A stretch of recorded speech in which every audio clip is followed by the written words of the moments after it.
রাতের বেলা পাঠানের বাড়ি আর এক পাঠান আইসে চুরি করতে। এক পাঠানের বাড়ি আর এক পাঠান রাতের বেলা ধৈরে পাও দুইটা খুঁটির সাথে বান্ধিয়া গেছে থানায় খবর নিয়া যায়, ওসি সাহেব আমার বাড়িতে চোর ঢুকছে, তাড়াতাড়ি আসেন, নিয়ে আসেন থানায়, আমি বেঁধে রাখছি। ওসি কয়, এর কেমনে বাঁধছো? এর পাও দুইটা খুঁটির সাথে বেঁধে দিছি। তা হাত বাঁধছো? কয় না। তুই কি তার ছেড়া? তুই যে চোরের পাও দুইটা বাঁধলি, হাত বাঁধলি না? যদি রশি খুইলে চলে যায়। ও মাথা গরম হয়ে গেছে, হঠাৎ করে কয় না ওসি সাহেব টেনশন নাই, ও পাঠান আমিও পাঠান, আমার মাথায় যেহেতু ঢুকে নাই ওর মাথায়ও ঢুকবে না। ওসি সাহেব হাদিয়া পাওয়ার লোভে দৌড়, হাদিয়া পাওয়ার লোভে ওসি যে দেখে সেই কুলের বলো এখনো খুঁটির গোড়ায় বইয়ে রয়েছে। ওই অবস্থা আম্মা জান আয়েশা রাদিয়াল্লাহু তাআলা আনহা দেখেন আমার নবী হুজরায় বসে বসে কান্না করেন গুনগুন করে। রহমতের নবী কান্না দেখে আম্মা জান আয়েশা ভয় পেয়ে গেলেন, কোন বেয়াদবি না জানি হয়ে গেল কামা, কারণ আমার বয়স তো অনেক কম। আম্মা জান আয়েশা আস্তে গিয়া রহমতের নবীরে বলেন, ইয়া রাসূলুল্লাহ বেয়াদবি হয়ে গেল নাকি, মাফ চাই। না তো কাঁদেন কেন? বেয়াদবি হবে কেন? বলে আমার বয়স তো কম, 6 বছর বয়সে আপনার সাথে বিবাহ, 9 বছর বয়সে আমি আপনার ঘরে আসছি। আম্মা জানের 6 বছর বয়সে নবীর সাথে বিয়া হলো, 9 বছর বয়সে নবীজির ঘরে আসলেন। 18 বছর যখন আম্মা জানের বয়স, রহমতের নবী তখন বিদায় নিলেন। হিসাবটা বুঝে থাকলে বলেন আম্মা জান নবীর ঘর করলেন কতদিন? 9 বছর ঘর করছেন, টোটাল বয়স 18 বছর। আমগো বোনদের তো 18 বছরে বিয়াই হয় না। এর মধ্যে আবার কাটা গায়ে এক দলে লবণ দিয়ে কয় বাল্য বিবাহ বন্ধ কর, তার মানে আকাম চালাও, লাইসেন্স দিয়া আকাম চালাও, তবে বিয়া চলবে না, আকাম চলবে। বাল্য বিবাহ বন্ধ করো মানে আকাম চলবে, বিয়া চলবে না, হারাম চলবে, হালাল চলবে না। আম্মা জান আয়েশা 9 বছর রহমতের নবীর ঘর করিয়া কি পাইলেন? আম্মা জান বলেন আমি 9 বছরে রহমতের নবীর এমন দোয়া পেয়েছি, আমি 2000-এর উপরে হাদিসের হাফেজা হয়ে গেছি। আমনে গো ঘরের বউরা কয়টা হাদিস পারে? আরে আমনেরা তাহলে দিছিলেন 200-500 তো হাদিস জানা দরকার। আল্লাহ হেদায়েত দান করেন। আম্মা জান আয়েশা বলেন, ইয়া রাসূলুল্লাহ আপনি কান্না করেন কেন? মায়ার নবী চোখের পানি ছেড়ে বলেন, ও আয়েশা আমি 2 কারণে আমি বেশি কান্না করি, 2টা কথা মনে পড়লে বেশি কাঁদি। এক, আমার জীবনে অনেক কষ্টের জীবন ছিল, দুনিয়াতে আইসা কোনোদিন আব্বু বলে ডাকতে পারি নাই। 6 বছর আমি মা হারায় ফেলেছি, 8 বছরে আমার দাদারেও হারায় ফেলেছি। আমি জীবনে বাবার আদর পেলাম না, মায়ের আদর পেলাম না। আমার জীবনে দুনিয়া দারুল আসবাব হিসাবে আমার ছায়া ছিল 2টা। এক ছায়া আমার চাচা আবু তালেব, আর এক ছায়া হলো আমার সহধর্মিণী খাদিজা। আমার ওই দুঃখের সময় মক্কার মানুষ আমাকে রাস্তায় রাস্তায় কাঁটা দেয়, হাঁটতে দেয় না, দুশমন আমাকে মারার জন্য কত ষড়যন্ত্র। আমার 1 দিন আর 2 দিন না 3 বছর পর্যন্ত শিয়াবে আবু তালিবের মধ্যে গৃহবন্দী করে রাখছে, চারদিকে পাহাড়, আমারে মাঝখানে আটকাইয়া। আমার 4টা কন্যা সহ আমি সেখানে 1 দিন না 2 দিন না প্রায় 3 বছর। আমারে খানাও দেয় না, পানিও দেয় না। আমি ক্ষুধার যন্ত্রণায় গাছের পাতা সিরা সিরা খাইয়া চাবাইয়া চাবাইয়া পেটের ক্ষুধা নিবারণ করেছি। ওই সময় আমার পাশে আইসা আমার খাদিজাও আমার পাশে আইসা হাজির। আমার ওই খাদিজা আরবের মধ্যে অনেক টাকার মালিক, কোনো কলঙ্ক নাই। আরবের বেঈমানরা আমারে গালি দেয়, খাদিজারে গালি দেয় না। ওই খাদিজা এরপরও সব ফালাইয়া আমার সাথে আইসা সেও গাছের পাতা চাবাইয়া খাইয়া কষ্ট করে। আমি হেরা পাহাড়ে থাকতাম, আল্লাহর ধ্যানে কাটাইতাম। খাদিজা আমার জন্য নাস্তা নিয়ে যাইতেন। ও আয়েশা, ওই খাদিজার কথা যখন আমার মনে হয় আমি চোখের পানি ধরে রাখতে পারি না। আর একটা কারণে বেশি কান্না হয়, কিয়ামতের ময়দানের কথা যখন মনে পড়ে চোখের পানি ধরে রাখতে পারি না। আমার উম্মতের কথা মনে হয় আমি কান্না করি। কিয়ামতের ময়দান বড় ভয়ঙ্কর হবে, নারী পুরুষ সব উলঙ্গ দাঁড়াবে। আম্মা জান আয়েশা বলেন, ইয়া রাসূলুল্লাহ, লজ্জা বলেন আয়েশা, লজ্জা পাবে দূরের কথা, কেউ কারো দিকে তাকাবার মতো হুঁশই থাকবে না। কেউ কারো দিকে তাকাবার হুঁশ থাকবে না। সব সূর্যের গরমে মাথা ফেটে যাবে, সূর্যটার গরমে মাটির জমিন পুড়িয়ে তামা হয়ে যাবে। নবীদের কোনো গুনাহ নাই, তারাও কান্না করবেন নিজেদের চিন্তায়। উম্মতেরা পাগলের মতো হয়ে যাবে। অন্যদিকে জাহান্নামের আওয়াজ, জাহান্নাম চিৎকার দিবে, আল্লাহ বেনামাজি গুলো কই, বেনামাজি গুনাহগার গুলো আমার পেটে দাও, আমার পেটে বড় ক্ষুধা। আমি আল্লাহ পাক রব্বুল আলামিন জাহান্নামের শিকল লাগায় ফেরেশতা দিয়া বাঁধাবো। আম্মা জানকে নবী ঘটনা শুনান, আম্মা জানো কাঁদেন, নবীও কান্না করেন। নবীরা পর্যন্ত কি পরিমাণ ভয়ঙ্কর হালাত হলে নিজেরাও কান্না করবেন। আদম নবী কাঁদবেন, মূসা নবী কান্না করবেন, ঈসা নবী কান্না করবেন, ইব্রাহিম নবী কান্না করবেন। নিজের চিন্তায়, উম্মতের কোনো চিন্তাই তাদের আর থাকবে না। আম্মা জান আয়েশা রাদিয়াল্লাহু আনহা বলেন, তখন কি উপায় হবে? বলে, উম্মতেরা পাগলের মতো দৌড়াবে, কোথায় যাবে? আদম নবীর কাছে যাবে, তিনি ফিরাই দিয়া বলবে আমি পারবো না। সুপারিশের জন্য মূসা নবীর কাছে যাবে, তিনিও ফিরাই দিবেন। যাইতে যাইতে সব শেষ হইয়া এক পর্যায়ে উম্মত আমারে তালাশ করবে। আম্মা জান আয়েশা বলে, নবী আপনাকে কোথায় পাওয়া যাবে? নবী বলেন, ও আয়েশা, আমি তখন আমার আল্লাহর কুদরতের সামনে মাকামে মাহমুদে সিজদায় পড়ে কান্না করব। সব নবীরা কাঁদবেন নিজের জন্য, আর আমি শুধু কান্না করব, আল্লাহ আমার উম্মতের বাঁচাও, আমার একটা উম্মত যেন জাহান্নামে না যায়। আমি শুধু উম্মতের জন্য কান্না করব। নবী বলেন, সেদিন একজন নেককার ব্যক্তিকে আল্লাহ দাঁড় করাবেন, জীবনভর শুধু নেক আমল। হঠাৎ করে যখন তার কিছু হালকা পাতলা গুনাহ আমলনামায় ওজন দিবে, দেখবে নেকের পাল্লা ভারীতে একটা নেকের মাত্র অভাব আছে। একটা নেক হইলেই সে জান্নাতে চলে যাবে। আল্লাহর বান্দাকে আল্লাহ বলবেন, দেখো তো তোমার আত্মীয় স্বজন আছে, একটা নেক নিয়ে আসো, যাও। দেখো এই হাসরের মাঠে একটা নেক কে তোমাকে দেয়। আল্লাহর বান্দা তখন দৌড়াবে হাসরের ময়দানে। আরে ঘামের সাগরে কেউ হাবুডুবু খাবে, কেউ কান্না করে করে রক্ত বের হবে। এতটা কঠিন হালাত, নেক একটা নেকের টান মাত্র ছেলের কাছে যাবে, দিবে না, পরিচয় দিবে না। হঠাৎ কইরা একজন আল্লাহর বান্দা বলবে, এই দাঁড়াও, তুমি দৌড়াও কেন? ভাই তুমি কি বুঝবা? কয় বলো। আমার একটা নেকের টান আছে, যদি একটা নেক পেয়ে যায় আমি জান্নাতে যাব। এইবার ওই লোকটা কয়, আমার জীবনের সব গুনাহ আর গুনাহ, একটা নেক আছে, এইটা তুমি নিয়ে যাও। কারণ আমার একটা নেক দিয়ে তো জান্নাতেও আমি যাইতে পারবো না, আমার গুনাহ অনেক বেশি। অতএব আমি নেকটা রাইখা লাভ কি? তোমারে দিয়ে দেই, তুমি জান্নাতে যাও। যখন ওই বান্দা এক নেক দিবে, আল্লাহর বান্দা একটা দৌড় মারবে আদালতে গিয়া বলবেন, হে আল্লাহ, একটা নেক আমার অভাব পূরণ হয়ে গেছে। আল্লাহ বলবে, এই নেকটা তোমার এই মুহূর্তে কঠিন সময়, মা সন্তানের পরিচয় দেয় না, ভাই ভাইয়ের পরিচয় দেয় না, এই মুহূর্তে তোমাকে একটা নেক দিয়ে কে সহযোগিতা করলো? বলে একটা আল্লাহর বান্দা। আল্লাহ বলবে, ফেরেশতা ওরে নিয়ে আসো।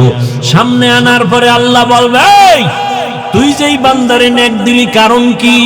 বান্দা চোখের পানি ছেড়ে বলবেন, হে মালিক, আমার সব গুনাহ ছাড়া কোনো নেক আমার নাই, একটা নেক মাত্র আমার আছে। আমি এই নেক দিয়ে দেখলাম আমি জান্নাতে যাইতে পারবো না। কিন্তু আবার এই ডাক যদি তারে দেই, আমার ভাই সে জান্নাতে চলে যাবে, আমি তো জাহান্নামেই যাব।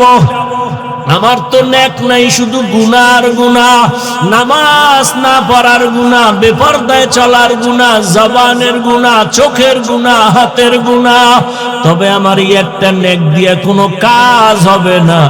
আমি এই একটা নেক তারে দিয়া জান্নাতে আমি দিতে চাই। আমার ভাই কেন কষ্ট করবে, জান্নাতে যা। আমার আল্লাহ বলবে, বান্দা আয় আয়। এই কঠিন সময় এতটা মোহাব্বতের নজরে যদি বান্দা তুমি ওই বান্দারে সহযোগিতা করছো, আমি মাওলার নাম তো রহমান আর রহিম, আমি মাওলা কেন তোমাকে সহযোগিতা করব না? তুমি যেহেতু একটা নেক দিয়া ওরে জান্নাতি বানাইছো, আমি আল্লাহ দয়া দিয়া তোমাকেও জান্নাতি বানায় দিলাম। ফেরেশতারা একেও জান্নাতে নিয়ে যাও। ও আল্লাহর বান্দারা, নিজেদের মধ্যে দ্বন্দ্ব করতে করতে করতে করতে এরা দলে দলে ভাগ হয়ে গেছিল। ভাগ হতে হতে এরা ৭২ দল হয়েছিল। কয় দল? খুব খেয়াল করবেন। আমার উম্মতের আরো একদল বেশি হবে, কারণ আমার উম্মত আরো চালাক। টোটাল কয় দল হবে? ৭৩। খুব খেয়াল করেন, কয় দল? কুল্লুহুম ফিন্নার ইল্লা মিল্লাতান ওয়াহিদা। রহমতের নবী বলেন, সব জাহান্নামে যাবে, সব জাহান্নামে যাবে, মাত্র এক দল জান্নাতে যাবে। টোটাল কয় দল হইল? সব জাহান্নামে যাবে, এক দল জান্নাতে। তার মানে এক দল জান্নাতে গেলে জাহান্নামী কয় দল? ৭২ দল। এ কথা তো আরো শুনছেন, হ্যাঁ? কথা বলেন না, শুনছেন। তবে এখানে একটা কথা হয়তো অনেকে শুনেন নাই, সেটা হলো এই যে ৭২ দল জাহান্নামে যাবে, এরা হিন্দু না, বৌদ্ধ না, খ্রিস্টান না, ইহুদি না, সব হবে মুসলমান। এবার বুঝেন কোন দলের মধ্যে ঢুকছেন, হিসাব মিলান তাড়াতাড়ি। ৭২ দল জাহান্নামী, সব মুসলমান, হিন্দু, বৌদ্ধ, ইহুদি, খ্রিস্টান কেউ না, সব মুসলমানের মধ্য থেকে ৭২ দল। মাত্র এক দল জান্নাতে যাবে। সাহাবায়ে কেরাম প্রশ্ন করলেন, ক্বালু মান হিয়া ইয়া রাসূলুল্লাহ ওয়া ফি রাওয়ায়াতিন মা হিয়া ইয়া রাসূলুল্লাহ। যেই দলটা জান্নাতে যাবে তাদের পরিচয় কি? ক্বালা মা আনা আলাইহি ওয়া আসহাবি। নবীজি পরিচয় দিয়ে বলছেন, খেয়াল করতেছেন তো? আল্লাহ কবুল করেন। রহমতের নবী বলেন, নবী যদি বলতেন আমি মুহাম্মদের যারা মানিয়া চলবা তারা জান্নাতি, এটা হইলি তো, বললি তো হতো। কিন্তু নবী এটা বলেননি। নবী বলেন, আমি মুহাম্মদের আদর্শ যারা মেনে চলবে আর আমার হাতে গড়া সাহাবা এদের আদর্শ যারা মেনে চলবে তারা জান্নাতি। নবীজিরও মানবে, সাহাবায়ে কেরামের আদর্শ মানবে। মা আনা আলাইহি ওয়া আসহাবি, আমার আদর্শ, সাহাবাদের আদর্শ, দুটোটা যারা মানবে। শুধু নবী মানলে হবে না? কয় না, হবে না। পদে পদে যদি খালি কয় নবী মানি, সাহাবা মানি না, তাহলে ওই মান্দাটার জীবনে কোনো দিন মানা সম্ভব হবে না। ইসলাম তো সহজ, আপনি কঠিন বানান কেন? আপনি কঠিন বানান কেন?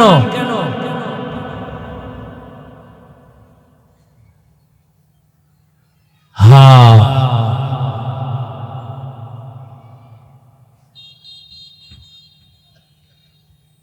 কেউ যদি দুনিয়াতে এখন দেখেন নবী মানে কিন্তু সাহাবায়ে কেরাম মানে না, এরা মুসলমান ঠিক, তবে ৭২ দল জাহান্নামীর দলে। বুঝেন নাই? যারা সাহাবায়ে কেরামের বিরোধিতা করে ইশারা ইঙ্গিতে, এরা মুসলমান, এরা মুমিন, তবে এরা জান্নাতি দলের অন্তর্ভুক্ত না, এরা ৭২ দল জাহান্নামীদের অন্তর্ভুক্ত। قال رسول الله صلى الله عليه وآله وسلم عليكم بسنتي وسنة الخلفاء الراشدين المهديين। নবী বলেন, আমার সুন্নতের আঁকড়ায় ধর, আমার সাহাবায়ে কেরামের সুন্নতের আঁকড়ায় ধর। আমি মুহাম্মদের আদর্শের নাম সুন্নত, আমার সাহাবাদের আদর্শের নাম সুন্নত, আলাদা নাই। আমার সাহাবারা কেমন তারা? তাদের আদর্শ আমারটা যেমন সুন্নত, তাদেরটাও সুন্নত। আমার সাহাবা আবার তারা আমার খলিফা। কেমন খলিফা? রাশিদিন, এরা সঠিক পথ দেখানেওয়ালা। বলে কেমন পথ দেখানেওয়ালা? তাই মাহদিয়িন, এরা সবাই হেদায়াত প্রাপ্ত, এদের কোনো ঝামেলা নাই। যে পথ দেখাইবে ওই পথে চলো, ওই পথ তোমার নাজাতের পথ, জান্নাতের পথ। আল্লাহ বুঝার তৌফিক দান করেন। বয়ান তো সবাই জানেন, ভেজাল এক জায়গায় বুঝ নাই, এই বুঝ ঠিক হয়ে গেলে সব ঠিক। ঝামেলা বুঝের মধ্যে। আমি বুঝছি টুপির দ্বারা মাথা ঠান্ডা, আপনি বুঝছেন টুপি দিলে গরম। বুঝ। আমি বুঝতেছি আল্লাহকে সেজদা দিলে আমার শান্তি, কেউ বুঝছে না মাজারে দিলে শান্তি। বুঝ। এই বুঝটা যেদিন সব এক হয়ে যাবে, সেদিন ইসলামের বাতি জ্বলে উঠবে। এই বুঝ ঠিক করার জন্য তাবলীগালাদের মেহনত, পীর মাশায়েখের মেহনত, ওলামাদের মেহনত। বুঝ ঠিক করো। বুঝের মধ্যে ঝামেলা। সবার মাথাও এক, ভেতরের মেমোরিও এক, জিবি কম বেশি। কি 1GB 2GB 4GB 8GB সব মেমোরির ডিজাইন, কালার সব সমান, ভেতরের কারবার আলাদা। কি 1GBর ডিজাইন 2GBর ডিজাইন এক না? সবে ভেতরের কারবার কি এক না? আমাদের সব মাথা এক, ভেতরের জিবি কম বেশি। রহমতের নবীর এক নজর দেখছে, সাথে সাথে কালেমা। যেই নবীর চেহারার দিকে নজর দিলে 1 সপ্তাহের ক্ষুধা থাকে না। কেমন মায়ার নবী আমার! যেই রহমতের নবীর চেহারা মুবারকের দিকে মুহাব্বতে ঈমানের নজর দিবে, তো জান্নাত ওয়াজিব হয়ে যাবে। সেই নবীরে একদিনের 2 দিন না, একবার দুবার না, 13 বছর দেখলো, বয়ান শুনলো, কালেমা পড়লো না। আর অন্যদিকে 27 বছরের যুবক তরবারি নিয়ে দৌড়ায় নবীকে জবাই করবে। কয় বছরের যুবক? 27 বছরের যুবক তরবারি নিয়ে যায় নবীরে জবাই করবে। রহমতের নবীর চেহারা দেখার পর তরবারি ফালায় বলে, রহমতের নবী আমাকে মাফ করে দেন, কালেমাওয়ালা মুসলমান বানায় দেন। 13 বছর নবীরে দেখে, বয়ান শুনে কালেমা পড়ে না, এর নাম কফাল। আর 27 বছরের যুবক নবীজিরে জবাই করতে এসে কালেমা আলা হয়ে যায়, এর নাম কি? কফাল। বহুদিন ধরে এই প্রোগ্রামের প্রচারণা চলছে, সবাই আসতে পারে নাই। জরুরি কোনো কারণে যদি আসতে না পারে, সওয়াব পেয়ে যাবে। আর একদল আসছে ঠিক, কিন্তু কপাল খারাপ, সুন্দর বেহেশতের বাগানে বসতে পারে নাই। বাগানে এরা কেউ মহিলা প্যান্ডেল তাওয়াফ করে, কেউ মার্কেটে ঘুরে আর তাজা তাজা কবিরা গুনাহ করে। নাই, এর নাম কফাল। আর একদল প্যান্ডেলে ঢুকছে, কিন্তু তাকে কফালটাও ভালো না, মোবাইল সামনে নিয়ে কলবের দরজা বন্ধ করে রাখছে। ওগো কপালটাও খারাপ। আল্লাহ হেদায়েত দান করুন। 24টা ঘন্টাই তো চট্টগ্রামের বাবারা মোবাইল নিয়েই তো মরো। 2 ঘন্টা প্যান্ডেলে আসছো বেহেশতের বাগানে, যেখানে বসার সাথে সাথে জীবনের গুনাহ মাফ। এমন জায়গায় বইয়া 2 ঘন্টা মোবাইল না চালাইলে সমস্যা কি? তুমি তো মনে করো বড় একটা কাম করো, আল্লাহর কসম তুমি এখানে মোবাইল হাতে নিয়ে আকাম করো। আকাম তোমার কাম না, শয়তানে যারে ধরে কাম থুইয়া আকাম করে। তুমি মনে করো কাম, আসলে এটা আকাম। যদি বলো হাফিজ ভাই মোহাব্বত কইরা রেকর্ড করি, তোমার কামটা নিখুঁত ভাবে মিডিয়াওয়ালারা করে, তোমার এই বুঝ না থাকলে কচু গাছ খুঁজো। তোমার কামটা নিখুঁত ভাবে মিডিয়াওয়ালারা করে, তুমি সকালবেলা ডাউনলোড করে নিলেই তো হবে। কি এখন এই মোবাইলটা আমার দেখানোর মানে কি? তুমি মোবাইলওয়ালা আমি চিনি না, এই জন্য ভাবে আছো না? আল্লাহ হেদায়েত দান করুন। जिंदगी में बंदगी तो करना है, जिंदगी में बंदगी तो करना है, जिंदगी में बंदगी शर्मिंदा है, जिंदगी बे बंदगी शर्मिंदा है। यहाँ हम सब मुसाफिर, दिल ना लगा, अहले दिल की नजर से रूह करता जा, यहाँ हम सब मुसाफिर, दिल ना लगा,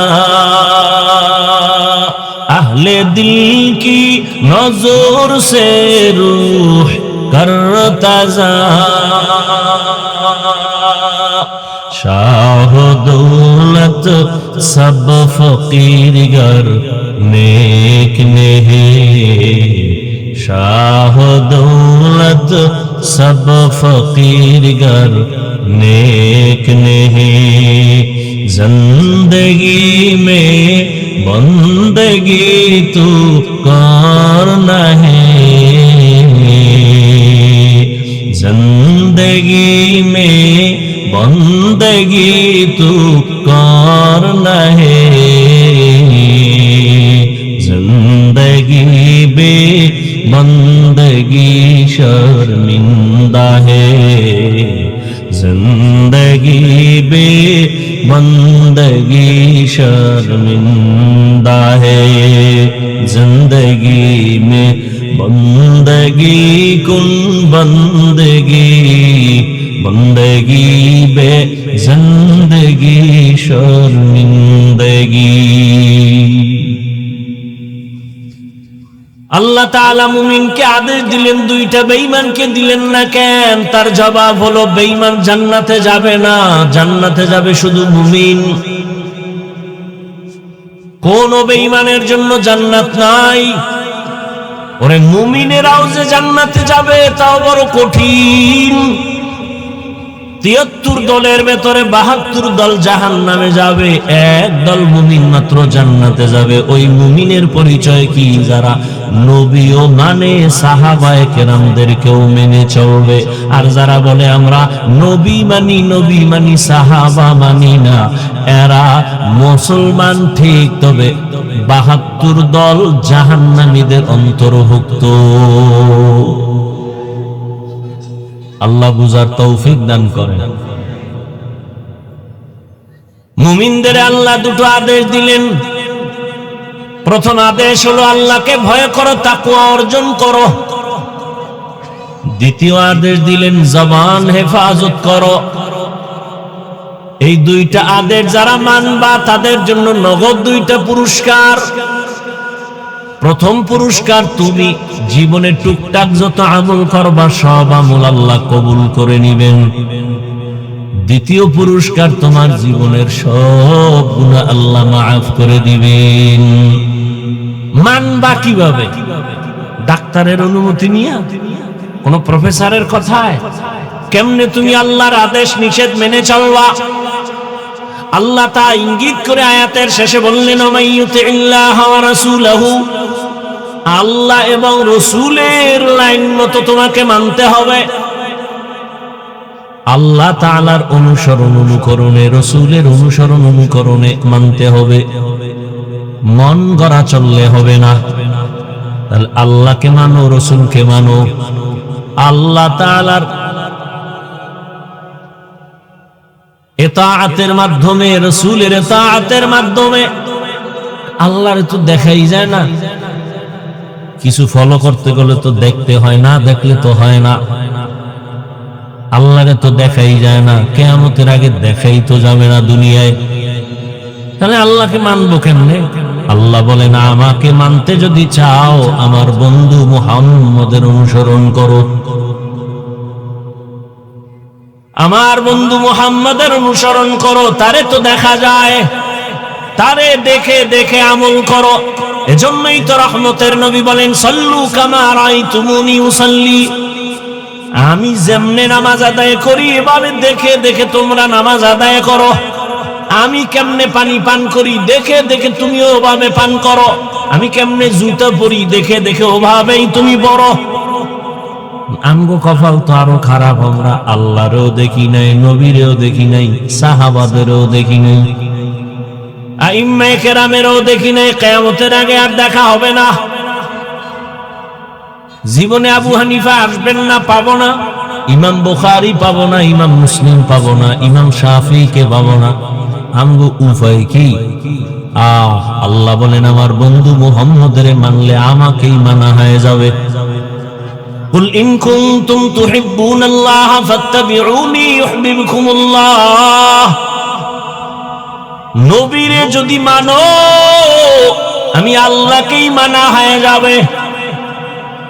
নবীরে তো পাই না, কেমনে নবীরে মানবো? নবী কয়, আমারও একদল বন্ধু আছে, তাদের যদি মানো আমি নবীরেই মানা হয়ে যাবে। আমার বন্ধু কারা? কিয়ামত পর্যন্ত আমার একদল বন্ধু। কয় দল? একদল বন্ধু কিয়ামত পর্যন্ত থাকবে, তারা উলামায়ে আহলে হক। কেন? কি শুধু ওলামা না, ওলামায়ে আহলে হক বলবেন, কারণ ওলামাদের মধ্যে বিশাল এক বাহিনী আছে, আর আহলে বাতিল ভণ্ড। ওলামায়ে আহলে হক, قال رسول الله صلى الله عليه وآله وسلم العلماء ورثة الأنبياء, সমস্ত নবীদের ওয়ারিস হলো উলামায়ে কেরাম। এরা টাকা পয়সার ওয়ারিস না, এরা ইলমে ওয়াহির ওয়ারিস। এদের অনুসরণ যদি করো রহমতের নবীর অনুসরণ হয়ে যাবে। রহমতের নবীর অনুসরণ যদি করো আল্লাহ তাই হয়ে যাবে, আর আল্লাহটা হয়ে গেলেই তো তুমি জান্নাতি।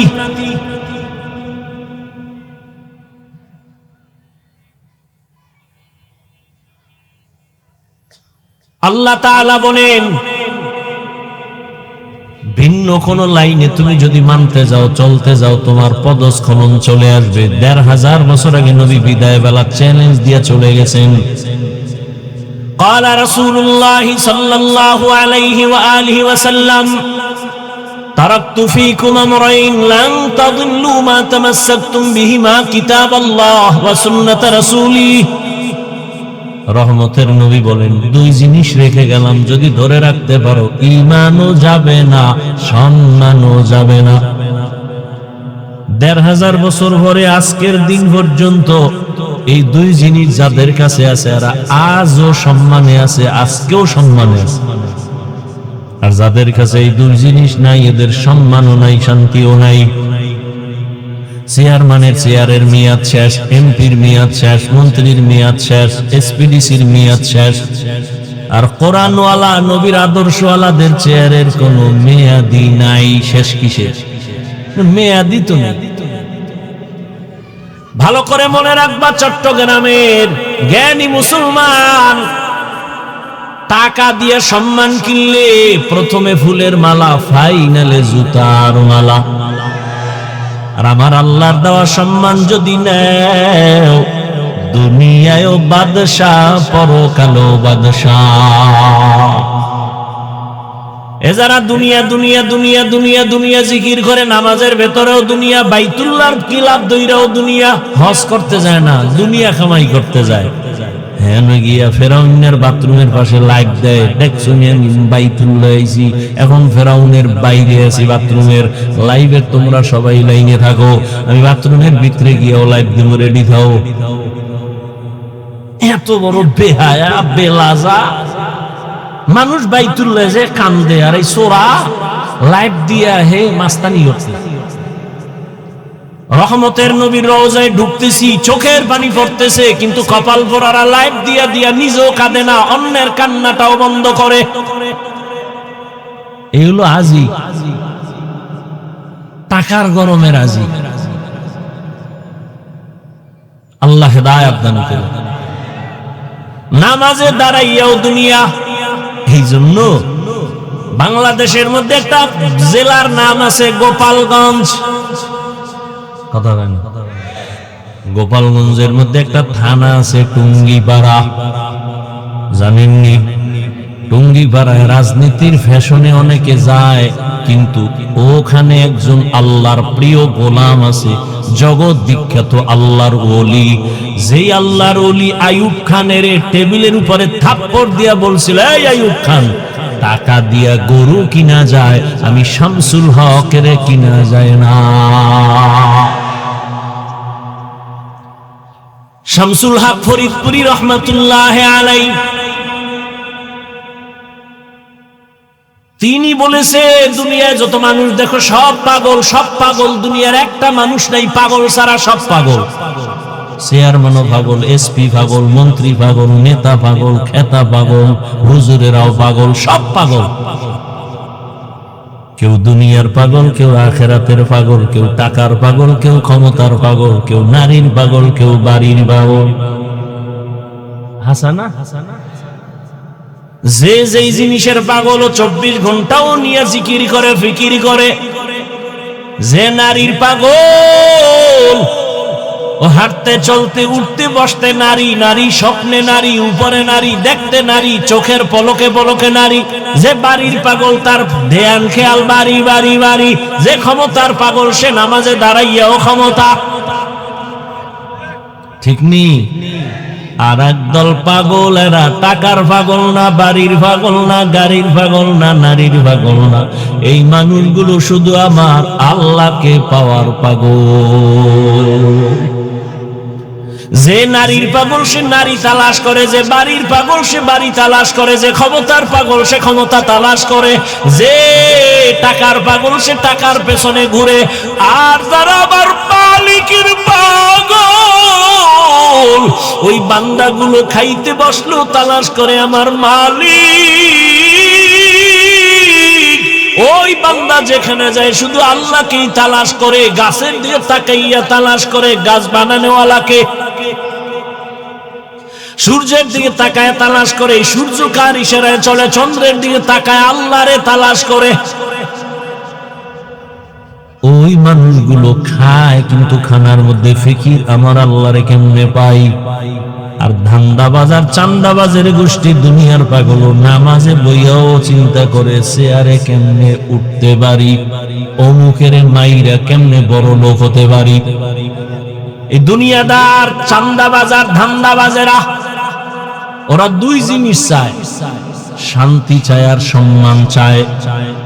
কিন্তু আমি আল্লাহর জাতের কসম করে বলি, যারা আখিরাতের লাথি মেরে ফালাইয়া শুধু দুনিয়া দুনিয়া দুনিয়া দুনিয়া দুনিয়া করে, দুই জিনিসের জন্য সম্মান আর শান্তি, আল্লাহর কসম সারা দুনিয়া খুঁজো,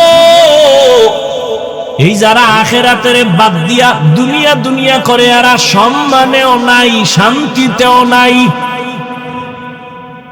সম্মানেও, ওই যে একটু আগে বললাম না, ওই সম্মান দিয়া লাভ কি? যে একবার ফুলের মালা, আবার জুতার মালা, 10 তলা বিল্ডিং এর মাস্তানি করে লাভ কি যদি বিল্ডিং ছাইরা জঙ্গলে ঘুমাতে হয়? কোটি টাকা ব্যাংকে রেখে লাভ কি যদি নিজের কপালেই টাকা ভোগ করতে কেউ না পারে ফ্যামিলির?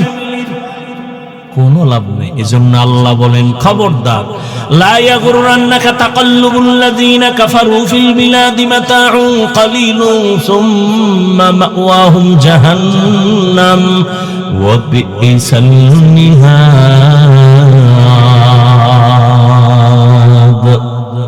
বেঈমান নাফরমানের গুলশান বাড়ি দ্বারা দেখে পাগল হইস না। এটি স্বপ্নের মতো, বিউটি পার্লারের মতো। কির মতো? বিউটি পার্লারে সাইজা গুইজা একজনের সুন্দরী রূপসী দানা কাটা ভরি, এক জাহেল দেখে কয় আমি মরলেও ওই দানা কাটা ভরি নিব। বাসায় নিয়ে যখন কবুল টবুল করে নিয়া হঠাৎ করে যখন পানি লাগছে, দেখে ভিতরে জাম কালা, মাথা গরম হয়ে গেছে। কি হবে? আর কিছুই তো করার নাই। রহমতের নবী বলেন, আমি যদি দোয়া করতাম আল্লাহ উহুদ পাহাড়ের স্বর্ণ বানাও, আল্লাহ স্বর্ণ বানাইতেন, কিন্তু আমি উল্টা দোয়া করছি আল্লাহর কাছে, ও দয়ার মা, আমারে গরিবী হালাতে বাঁচাইও, গরিবী হালাতে মরণ দিও, কিয়ামতের দিন গরিবদের সাথে হাসর করাই। মায়ার নবী বলেন, এই গরিবেরা কষ্ট পাইস না, বড় লোকের বাড়ি গাড়ি দেখে আফসোস করিস না, ধৈর্য ধারণ কর। কিয়ামতের কঠিন দিন, বড় লোকের 500 বছর আগে গরিব জান্নাতে যাবি।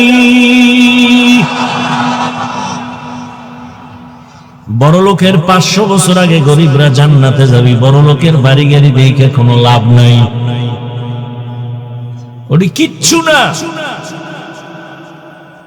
মাথার গাম পায়ে ফেলায় বিশাল বাড়ি গাড়ি করলো, কিন্তু আপন ছেলে মেয়ে বউ পর্যন্ত চায়, বয়স বেড়ে গেছে, মরে না কেন? সবাই মনে মনে চায় মরলে ভাগ বটোয়ারা করে আমরা আনন্দ করতে পারি। যদি মরিয়া যায় একদিনের জন্য কেউ লাশ আর ঘরে রাখবে না, আপনজন ছেলে মেয়েরা কইবে নামা, একটা রাত না না না নামা, রাস্তার বাইরে ফালায় রাখ, দরজা লক কইরা দে, ওই লাশ ঘরে রাখা যাবে না। কার ঘামের বাড়ি এখন মাস্তানি কে করে? কোটি টাকার মালিক দেখো অভাব হয় না দূর, গরিব ঘুমায় আরাম করে মনটা বাহাদুর। ফেরাউনের লাশটা দেখো মিশর জাদু ঘরে, খায় না মাটি পোকা মাছি সবাই ঘৃণা করে। হৃদয় থাকিবে যার নম্রতা সদা, রহমত আসিবে সেথা প্রভুর ওয়াদা। বড়র বাড়াই থাকলে দিলে রহমত আসবে না, নিজেকে নিজে ছোট মনে করিও সদা। উঁচু জমিন থেকে পানি নিচু জমিনে যায়, তেমনি খোদার রহমত আসে নম্রতার হৃদয়। ভোগবিলাসের বাড়ি গাড়ি পরে রবে সব, ভোগবিলাসের বাড়ি গাড়ি পরে রবে সব। থাকতে সময় স্মরণ করো আল্লাহ আমার রব, থাকতে সময় স্মরণ করো আল্লাহ আমার রব। আমাদের রবকে ওই আল্লাহ আমার হায়াতের মালিক, রিজিকের মালিক, সম্মান দেয়ার মালিক। ঘুমের থেকে আমাকে কেউ সজাগ করতে পারে না, কে করেন? আল্লাহ যদি সজাগ না করেন, দুনিয়ার কারো ক্ষমতা নেই ঘুমের থেকে সজাগ করবে। ঘুমের মানুষ তো সবাই মরা, আর দোয়াও তো পড়ি মরার দোয়া, আল্লাহুম্মা বিসমিকা আমুতু, ও আল্লাহ তোমার নামে মরতেছি। হ্যাঁ, এমন মরা মরছে চোর ডাকাত ঢুইকা সব খুইলা নিয়ে যায়, টের পায় না কি পরিমাণ মরা। স্ত্রীর কানের অলংকার খুইলা নিয়ে গেছে, টের পায় না ঘুমের ভেতরে। হাতের ঘড়ি খুইলা নিয়ে যায়, টের পায় না। আল্লাহকে আমি যদি তোরে সজাগ না করতাম, কেউ দুনিয়ায় তোরে সজাগ করতে পারতো না। আমি তোরে সজাগ করছি, তোর প্রতিদিন রাতের থেকে ঘুমাইয়া যখন তুই ওঠো, তোর হায়াত নতুন বোনাস। প্রতিদিন তোরে নতুন নতুন হায়াত দেই, কিন্তু এরপর ওই হায়াত পাইয়া যারা গুনাহ ছাড়বি না, আমি আল্লাহ কিন্তু এক সময় তোর হায়াতের দরজা বন্ধ করে দিব। এখন তোর ডানে বামে অভাব নাই, এই বন্ধু ওই বন্ধু, কিন্তু কেউ তোর আপন না রে বাবা। ও আমার চট্টগ্রামের যুবক বাবারা, কার পেছনে ঘুরিয়া ঘুরিয়া নামাজ ছাড়ছো? কার পেছনে ঘুরিয়া কি পাওয়ার আশায় দাড়ি কেটে ফেলেছো? বলো, কি পাওয়ার আশায়? কিছু টাকা? যার পিছনে ঘুরিয়া নামাজ ছাড়ছো সে তোমার আপন না। স্বার্থে আঘাত লাগলে লেখা রাখ, দল থেকে নাম কাটবে না, কল্লা কেটে ফেলবে, লিখে রাখ। স্বার্থে আঘাত লাগলে ওই চান্দাবাজার ধান্দাবাজেরা দল থেকে নাম কাটে না, কল্লা কেটে ফেলে। বাইরের শত্রু লাগবে না, তোর কলিজার যে আপন সেই তোর ছুরি ধরবে গলায়। এর নাম সোনার বাংলার ধান্দাবাজি রাজনীতি। বাইরের দুশ্মন লাগবে না তোমারে মারার জন্য, তোমার দলের লোকই যথেষ্ট। স্বার্থে আঘাত লাগলে বলবে ওর কারণে আমার মনের আশা পূরণ হয় না, এটারে মাইনাস কর। কেমনে কয়? কর্ণফুলিতে মাইনাস করে দাও, জীবন থেকে আলাদা করে দাও। এই বানায় বলতেছি, ওই পথে যারা চলো রেডি থাও। ঘর থেকে যখন নামবা, মায়ের থেকে বিদায় নিয়ে নাইমো যে মা ধান্দাবাজের পিছনে যাইতেছি, তো কাফুন লয়ে রেডি, দোয়া কইরো। সব চান্দাবাজ আর ধান্দাবাজ, একটার মধ্যে রহম নাই, মোহব্বত নাই। আমি সেদিন বলছি, পশু পশুর এই পরিমাণ ক্ষতি করে না, মানুষ নিমক হারাম মানুষের যেই পরিমাণ ক্ষতি করে। পশু পশুর এই পরিমাণ ক্ষতি করে না, মানুষ হইয়া মানুষের যেই পরিমাণ ক্ষতি করে। আল্লাহ হেদায়েত দান করুন। হ্যাঁ, আল্লাহ তাআলা বলেন আমি মুমিনের দুইটা আদেশ দিলাম। এক, আল্লাহকে ভয় করো। দুই আদেশ হলো জবানের হেফাজত করো। জবানটারে হেফাজত কেন করবা? এখানে কানের হেফাজত করো বলেন নাই, চোখ হেফাজত করো বলেন নাই, পা হেফাজত করো বলেন নাই, হাত হেফাজত করো বলেন নাই, বলছে জবানটারে হেফাজত করো। হাদিসেও জবান হেফাজত করো, আয়াতেও জবান কন্ট্রোল করো। কারণ কি? জবান মারাত্মক আল্লাহর দেওয়া একদিকে বড় এক নেয়ামত, অন্যদিকে জবান বড় মারাত্মক এক অস্ত্র। জবান এমন একটা নেয়ামত, তাকাইয়া দেখেন আল্লাহর কত বড় দেওয়া নেয়ামত এই জবান। আমি মানুষ না পশু? আমার জবান আমার পরিচয় দেয় আমি মানুষ, আমার জবান পরিচয় দেয় আমি আলেম, আমার জবানের আওয়াজ পরিচয় দেয় আমি ভালো না খারাপ। ঠিক না? হাত পরিচয় দেয় কি? দেয় জবানে পরিচয় দেয়। আল্লাহর কত বড় নেয়ামত জবান। এই যে আমি মাউথ সামনে নিয়ে কথা বলতেছি, মেশিন আমার কথা টেনে ইউনিটের মাধ্যমে হর্ন থেকে কথা বের করে দেয়। দীর্ঘ টাইম চলবে না, এটার লিমিটেশন দেওয়া আছে। ফ্যানের বাতাস দিয়ে ঠান্ডা করবে। লাইন ছাড়া টাইম হিন যদি আনলিমিটেড চলে, হঠাৎ করে তার পুড়ে যাবে, আগুন লেগে যাবে। ঠিক নেই? প্রত্যেকটা জিনিসের একটা লিমিটেশন আছে। কিন্তু দুনিয়াতে আসার থেকে আজকে 20 বছর 40 50 70 বছর জিহ্বা নামের মেশিন চলতেছে কত হাজার হাজার হাজার কোটি কথা এই জবানের মেশিনে সাপ্লাই দিল, আজও পর্যন্ত কোনোদিন জিহ্বা বন্ধ হয়ে যায় নাই। গাল ব্যথা করে, কপাল ব্যথা করে, ঠোঁট ব্যথা করে, জবান কখনো ব্যথা করে না। করে চলতেছে এত কথা, মোবাইলে কথা বলতেছেন, বন্ধুর সাথে মহব্বতের আলাপন চলতেছে, কখন যে 1 ঘন্টা 2 ঘন্টা চলে গেল খবর নাই। হঠাৎ করে লাইন কেটে গেল, মাথাটা গরম হয়ে গেল, এই মুহূর্তে লাইন কাটলো কেন? তাকায় দেখি মোবাইলে কি ব্যালেন্স নাই, দেখলাম চেক করে ব্যালেন্সও আছে। তাহলে কথা কেটে গেল কেন? নেটওয়ার্ক নাই। বলে না, নেটওয়ার্কও ফুল আছে। খুঁজা টুজা বের করে দেখলাম মোবাইলের মধ্যে চার্জ নাই। কি নাই? চার্জ নাই। টাকা আছে, নেটওয়ার্ক আছে, চার্জ নাই। তাড়াতাড়ি দৌড় দাও, ফুল চার্জ দাও, তাড়াতাড়ি চার্জ দিয়ে দাও, চার্জ দিয়ে ফুল করো, যদি পারো তাড়াতাড়ি চার্জ দাও। বলে তাড়াতাড়ি আবার কেমনে দেয়? ফাস্ট চার্জার লাগাও, লাগাই আনলিমিটেড কথা বলবা, তোমার কখনো কথা কাটবে না। বান্দা মোবাইলে কথা বলতে বলতে হঠাৎ করে বন্ধ হয় কেন? চার্জ নাই। জবানের আল্লাহ দেয়া নেয়ামত, এই জিহ্বা দিয়ে কত পরিমাণ কথা সাপ্লাই দিলাম। কয়বার চার্জ দিছেন? হ্যাঁ, জীবন ভর এই জবানের কথা সাপ্লাই হলো, 1 সেকেন্ডের জন্য চার্জ দিলাম না, বিল দিলাম না, ব্যালেন্স কখন গেল আছে না নাই খবর নাই। এই বড় নেয়ামত কে দিছেন? আল্লাহ বলেন এই নেয়ামতের শুকর আদায় কর। শুকর আদায় কেমনে? আলহামদুলিল্লাহ কয় না না না, যেই জিনিস যেই কাজের জন্য বানাইছি ওই কাজে ব্যবহার করবি তো এটাই হবে আসল শুকর। আল্লাহর বড় নেয়ামতে জিহ্বা। 1 প্লেট খানা নিছেন খাওয়ার জন্য, খানার ভেতরে আপনি হাত দিয়ে তদন্ত করেন, তরকারি নিলাম ভেজাল আসেনি? চোখ বলে ভেজাল নাই, হাতও বলে খানার প্লেটে ভেজাল নাই।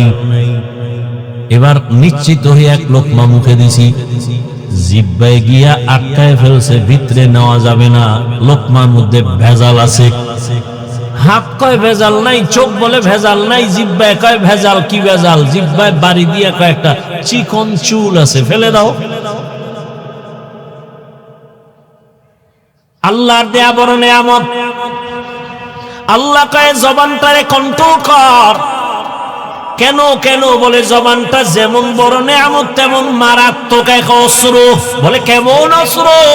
বলে বেলেটের মতো ধার, ডানে কাটে, বামে কাটে, সামনে কাটে, পেছনে কাটে। জিহ্বা নামের অস্ত্রটা বেলেটের থেকে মারাত্মক, যেদিকে মারে কেটে যায়। কেমনে? কয় দেখো জিহ্বা দ্বারা, এই একই জিহ্বা দ্বারা একটা অমুসলিম যখন বলে লা ইলাহা ইল্লাল্লাহ, এই জিহ্বার একটা আওয়াজে সে এখন আর অমুসলিম নাই, সে এখন ধর্মীয় একজন ব্যক্তি, ইসলামের ছায়া আশ্রয় নিয়ে নিল, মুসলমান। ঠিক না? আবার এই একই জিহ্বা বেলেটের মতো ধার, একই অস্ত্র। ওরে হাত দিয়া মুসলমান বানায় নাই, কান বানায় না, চোখ বানায় না, জবান বানায় দিছে। আবার এই জবান দিয়েই বলে আমি আল্লাহ মানি, নবী মানি, কোরআন মানি, হাদিস মানি, তবে আল্লাহর আইনে রাজনীতি মানি না। সাথে সাথে বেঈমান হয়ে গেল। একই জিহ্বায় তারে মুমিন বানাইছে, আবার এই জিহ্বার কথায় সে এখন বেঈমান হয়ে গেল। ঠিক না? অপরিচিত একটা মাইয়ারে যুবক ধইরা কয় তুই আমার বউ হবিনি, বল কবুল। 2 জনের সামনে মেয়ে বলে ফেললো কবুল। জবানের এক কথায় বউ হয়ে গেল। আবার এই জবানের একটা কথায় যদি বলে তুই তালাক, কেসা খতম। একই জবানের কথা। এই জবানের একটা জিহ্বার আওয়াজ দিয়া বিচারক চেয়ারে বৈশা হাসির আসামিকে কয় তোরে বেকসুর খালাস, ফুলের মালা পরে বাড়ি যায়। আবার এই বিচারপতি এই জিহ্বা নাড়ায় যদি নিরপরাধের কয় পুলিশের ধর, নিরপরাধের হাতে হ্যান্ডকাপ লেগে যাবে। এই জন্য জবানটারে কন্ট্রোল করো। কেন কয় এর মধ্যে আরো ঝামেলা আছে। কয় কেন? পা যদি অন্যায় করে বেঁধে দাও, আর অন্যায় করবে না। হাত যদি অন্যায় করে রশি দিয়ে বাঁধো, হাত আর অন্যায় করবে না। কান যদি অন্যায় আওয়াজ শুনে পট্টি লাগায়া দাও, আর আওয়াজ আসবে না। চোখ যদি তোমার অন্যায় জিনিস দেখে নেকাব লাগাও, নেকাব, কালো চশমা লাগাও, দেখবে না। তাহলে হাতের কন্ট্রোল করা সহজ, হাত পাকে কন্ট্রোল করা সহজ, কান কন্ট্রোল করা সহজ, চোখ কন্ট্রোল করা সহজ। জবানটারে কেমনে আটকাইবেন? জবানটা তো আমার থেকে অ্যাডভান্স। আমি ঘুমায় গেল জবান চলে, আমার অর্ডার ছাড়াই চলে। চলে না? একজনে কাঁচা ঘুমের মধ্যে ডাক দিছে, আমার কাঁচা ঘুমে ডাক দিল কি? ওই কাঁচা গালি। ও গালি শুনে দিছে দৌড়, তোর বন্ধুর গুল্লি মারি, তোর সাথে আর কথা নাই। সকালবেলা উঠা টেলিফোন করছে, বন্ধু কই আছো? কয় তোর সাথে আর কথা নাই। কেন? রাতের বেলা যে কাঁচা গালি দিছো, জমিনও ধরে না, আসমানেও ধরে না। নাউজুবিল্লাহ, আমি তো কোনো গালি দেই না। ভাই যদি রেকর্ড করতাম টের ভাইজি কি বলছি আমি নিজেই তো জানি না। আমার অর্ডার ছাড়া জবান চলতে থাকে, এত বড় মারাত্মক। এটা আটকায় রাখা যায় না। পায়ে রশি লাগায় বাঁধা যায়, হাতেরে বাঁধা যায়, জিহ্বারে রশি লাগায় বাঁধা যাবে নি। জীবনে তো দাড়ি কম কাটো নাই, নামাজ কম সারো নাই, বেপরদায় কম চলো নাই। আমি একটু আগেই বলছি রে যুবক, আমি তোমাকে এতক্ষণ যে বয়ান শুনাইলাম, একবারও কিন্তু বলি নাই আমার মতো টুপি লাগাও। আমি একবারও বলি নাই আমি কওমি মাদ্রাসার সন্তান, তোমরাও কওমিতে যাও, স্কুল বন্ধ করে দাও, বলি নাই। আমি তাবলিগের লাইনের সন্তান, একবারও বলি নাই তাবলিগে যাও। আমি পীরের মুরিদ, একবারও বলি নাই পীরের কাছে যাও, না হয় জাহান্নামে যাইবা, একবারও বলি নাই। বরং আমি তোমাদের বলিয়া যাইতেছি, এখন শুনো। ও যুবক বাবা, তুমি স্কুলে পড়ো আলহামদুলিল্লাহ, চাকরি করো, কলেজে পড়ো, ভার্সিটিতে পড়ো, ব্যবসা করো, কোনো বাধা নাই। ডাক্তার হও, ইঞ্জিনিয়ার হও, প্রফেসর হও, তুমি যাই হও না কেন, তুমি একজন ডাক্তার হও, ব্যবসায়ী হও, চাকরিজীবী হও। তবে আমার ছোট একটা দাবি, জীবনে কোনোদিন বেয়াদব হইও না। বলবা হাফিজ ভাই বেয়াদব হব না, তার ব্যাখ্যাটা কি?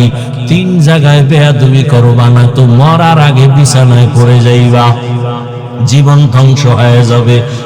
এক, মা বাবার সাথে বেয়াদবি করবা না। মা বাবারে যদি কষ্ট দাও, বরদোয়া যদি লেগে যায়, মরার আগে পঙ্গু হয়ে যাবা। শিক্ষকের সাথে বেয়াদবি করবা না। শিক্ষক যদি কষ্ট পায়, বরদোয়া লেগে যায়, তোমার লেখাপড়ার জীবন হারিয়ে ফেলবা। 3, উলামায়ে কেরামের সাথে বেয়াদবি করবা না। উলামায়ে কেরামের কষ্ট দিলে যদি বরদোয়া লেগে যায়, তোমার চরিত্র আর জীবনে ভালো হবে না। অনুরোধ, তুমি ডাক্তার হও, বেয়াদব হইও না। মা বাবার দোয়া নিয়া, শিক্ষকের দোয়া নিয়া, উলামায়ে কেরামের পরামর্শ নিয়া ডাক্তার হলে তোমার জীবন সফল, ইঞ্জিনিয়ার হও জীবন সফল, প্রফেসর হও জীবন সফল, ব্যবসায়ী চাকরিজীবী হও জীবন সফল। এবার তাকায়া দেখো তোমার মতো কত যুবক স্কুলে পড়ে, কলেজে পড়ে, সত্য কথা বলো, 5 বেলার নামাজি নাই। তোমার কপাল এত খারাপ কেন? তুমি কেন পারো না রে বাবা? তোমার মতো যুবক র্যাব, আর্মি, পুলিশ, বিডিআরের চাকরি করে, তুমি কেন পারো না? নামাজও ছাড়ে না। তোমার মতো বান্দা জেনারেল লাইনে থাকিয়া তাকায় দেখো কত ডাক্তার, প্রফেসর, ইঞ্জিনিয়ার, নামাজি, বলো তুমি কেন পারবা না? তোমার বিবেকের উপরে বিচার চাই, বলো তোমার বিবেক দিয়া তুমি কেন পারবা না? রাস্তায় গাড়ি চালায় কত যুবক জেনারেল লাইনে, নামাজ ছাড়ে না, বলো তুমি কেন পারো না? দোকানদারি করে, হালাল খায়, নামাজ পড়ে, তুমি কেন পারো না? তোমার কপালে অবশ্যই কারো বরদোয়া লাগছে, না হয় এরকম কপাল পরা তো তুমি হতে পারো না। কত র্যাব, আর্মি, পুলিশ, বিডিআর নামাজ পড়ে, তুমি কেন পারো না? রাজনীতিবিদ, ব্যবসায়ী নামাজ পড়ে, তুমি কেন পারো না? মেম্বার, চেয়ারম্যান, এমপি, মন্ত্রী নামাজি, তুমি কেন পারো না রে বলো? এখনো সময় আছে, তওবা করো। নদীর মধ্যে মাছ ধরে বহু যুবক, নামাজ ছাড়ে না, জমিনে কাজ করে, নামাজ বাদ দেয় না। কয়দিন জীবনে তো মনের আশা পুরে এত গুনাহ করছো, আর কত? এখনো কি ফিরবা না? মানুষের তো একটা শখ থাকে, জীবনে কত পার্কে পার্কে দৌড়াইলা, এখনো কি তওবা করবা না? জীবনে তো কত গুনাহ করলা, এখনো কি ফিরবা না? জীবনে তো কম নামাজ ছাড়ো নাই, এখন কি তওবা করবা না? আর কতদিন নামাজ বাদ দিলে তোমার মনের আশা পূরণ হবে? আর কত পার্কে পার্কে ঘুরলে তোমার আশা পূরণ হবে? জীবনে তো দাড়ি কম কাটো নাই, আর কত জীবন দাড়ি কাটলে তোমার আশা পূরণ হবে? এরপরে তওবা করবা।